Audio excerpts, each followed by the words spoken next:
नमस्कार. आपल्या सगळ्यांचे महाराष्ट्र सोशल न्यूज चॅनलमध्ये हार्दिक स्वागत. चला वळूयात एका नवीन बातमीकडे. आजची बातमी. धुळे तालुक्यातील धनरवाडी शिवारात राज्य उत्पादन शुल्क विभागाने अवैध गावठी दारू निर्मितीच्या अड्ड्यावर धाड टाकून सुमारे 8,26,000 रुपयांचा मुद्देमाल जप्त केला आहे.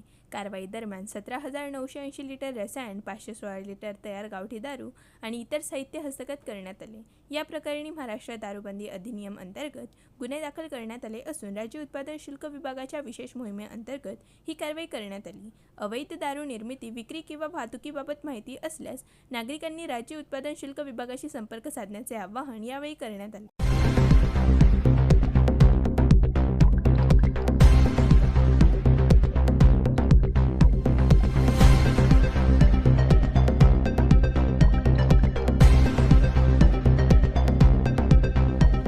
बातमी आवडल्यास चॅनलला लाईक व सबस्क्राईब करा व दररोज अशा नवनवीन बातम्या पाहण्यासाठी चॅनलला फॉलो करा. धन्यवाद.